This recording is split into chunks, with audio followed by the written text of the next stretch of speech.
বাবা হাল্ক, দিন দিন আমাদের রান্নাঘরে তেলাপোকা বেড়েই যাচ্ছে। তুই একটা তেলাপোকা মারার ওষুধ নিয়ে আয়। ঠিক আছে মা, আমি এখনই যাচ্ছি। কি এক ঝামেলা! এই তেলাপোকার জন্য মা ঠিকভাবে আমার জন্য রান্নাও করতে পারে না। এই তেলাপোকাকে এবার নির্বংশ করেই ছাড়বো। মামা, আমাকে একটা তেলাপোকা মারার ওষুধ দিন, খুব জ্বালায় আছি। এই নে ভাগিনা, এই পাউডারটা দিলে সারা মাস তেলাপোকা থাকবে ঠান্ডা। 500 টাকা কিনতে।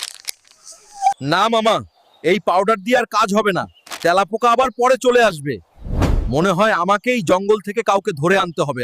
এই ব্যাং, দাঁড়া বলছি। বেশি লাফালাফি করিস না। তুই আমাদের ঘরের সব তেলাপোকা খেয়ে ফেলবি, না হলে আমি তোকে স্যুপ বানিয়ে খেয়ে ফেলবো। মা, মা, তাড়াতাড়ি বের হয়ে আসো। দেখো, তেলাপোকা মারার একদম পার্মানেন্ট সলিউশন নিয়ে এসেছি। তোমাকে এখন আর তেলাপোকা নিয়ে টেনশন করতে হবে না। কিন্তু বাবা, তোকে বললাম তেলাপোকা মারার ওষুধ আনতে, আর তুই ব্যাং নিয়ে এসেছিস। এগুলা তো আমাদের ঘরের সবকিছু নষ্ট করে ফেলবে। না মা, ওরা আমাদের ঘরের কিচ্ছু করবে না, কিন্তু ওরা আমাদের ঘরের সব